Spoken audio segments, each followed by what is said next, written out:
Bismillahirrahmanirrahim. Selamat berjumpa kembali dengan channel Muslim Logis, sahabat logis. Kalau kita mencermati tentang kehidupan manusia, maka ada satu hal yang sangat menarik, yaitu bahwa yang paling dicintai dari semua yang ada di alam semesta ini ternyata adalah dirinya sendiri. Dengan bukti bahwa apabila seseorang sakit kemudian dia memiliki harta, maka seluruh hartanya akan dipertaruhkan untuk kesembuhan penyakitnya. Atau bisa jadi contoh yang lain, misalkan apabila ada seseorang yang sudah sampai pada ajalnya, kemudian seandainya ada harta yang bisa dipertaruhkan supaya dia bisa diperpanjang umurnya, maka berapapun harta yang dia miliki akan digunakan untuk memperpanjang umurnya. Atau mungkin bisa jadi lebih ekstrim, apabila anak dan istrinya bisa digunakan untuk memperpanjang usianya, maka tentu akan banyak orang yang mau mengorbankan anak dan istrinya demi usianya lebih panjang. Nah, inilah satu bukti bahwa memang sesuatu yang paling dicintai oleh manusia siapapun dia adalah keberadaan dirinya sendiri. Nah, sahabat logis, sayangnya bahwa keberadaan diri manusia terkendala oleh keadaan fisiknya. Fisik manusia itu bisa rusak sewaktu-waktu karena penyakit, kecelakaan, atau mungkin faktor usia. Karena semakin lama usia fisik manusia akan semakin melemah dan suatu saat akan berhenti dan kemudian mati. Nah, sahabat logis, pertanyaannya, apakah hanya keberadaan fisik yang menentukan keberadaan manusia? Nah, untuk bisa mengetahui hal ini, kita bisa menelusuri mulai dari fakta-fakta tentang benda yang ada di sekitar kita. Kita mulai dari benda-benda buatan manusia terlebih dahulu.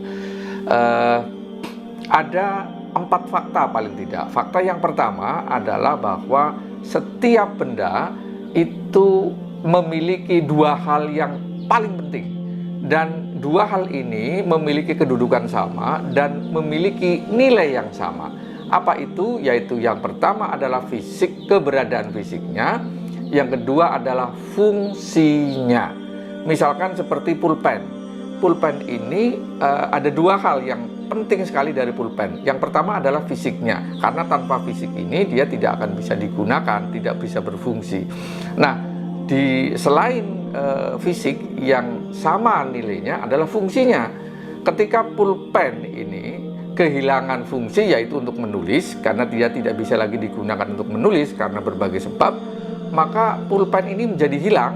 Yang tersisa hanya rongsokan karet, plastik, kemudian tinta, dan mungkin sedikit besi. Dan tidak lagi diposisikan sebagai pulpen, karena pulpennya sudah hilang ketika fungsinya sudah hilang. Nah, jadi antara fungsi dan keberadaan fisiknya 2 hal yang tidak bisa dipisahkan. Nah, sahabat logis, fakta kedua menunjukkan bahwa pada benda-benda yang sederhana seperti tadi pulpen, kemudian motor, kemudian kursi, meja, dan sebagainya, antara fungsi dengan keberadaan fisiknya itu menyatu, tidak bisa ditukar. Misalnya pulpen ini kemudian difungsikan sebagai meja, tidak bisa.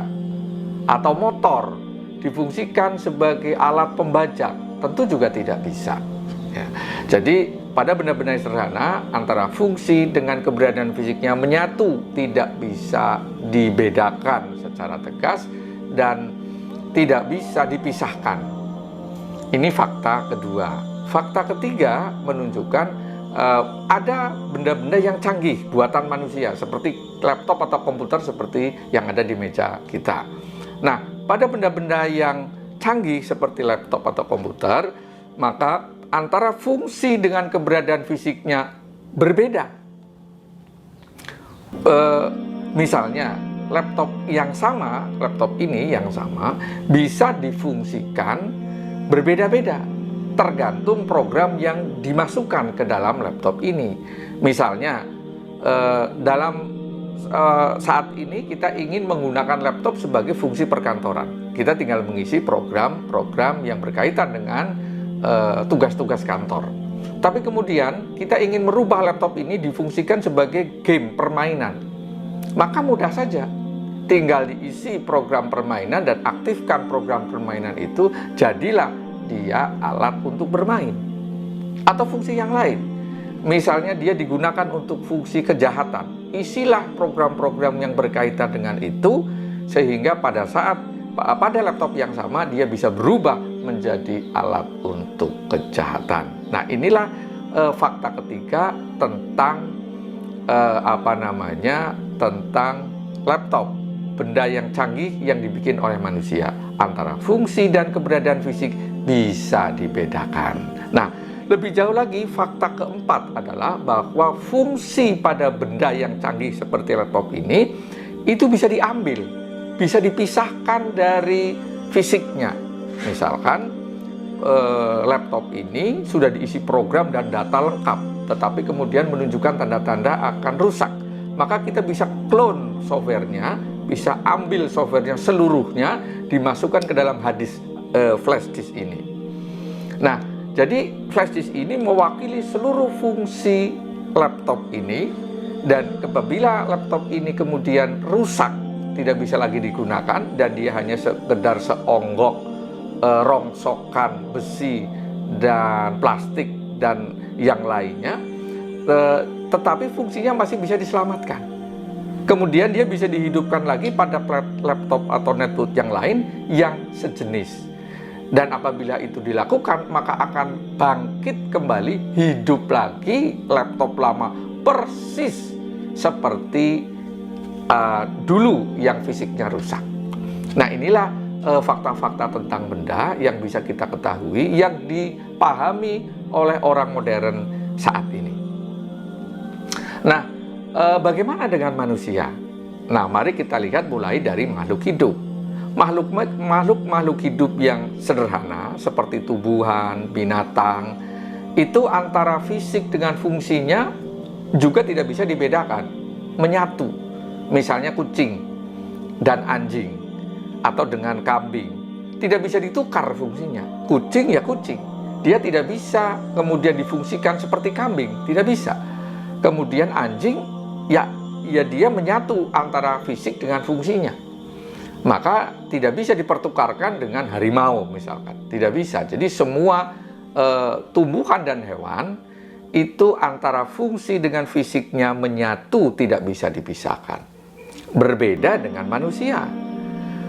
Manusia mirip dengan komputer karena manusia adalah makhluk tercanggih yang ada di permukaan bumi. Tidak ada yang makhluk lain yang melebihi kecanggihannya dari kesempurnaannya dari manusia. Nah, mirip dengan komputernya kenapa? Karena satu orang bisa difungsikan macam-macam tergantung dari ilmu yang diberikan kepadanya, ilmu atau keterampilan yang diberikan kepadanya.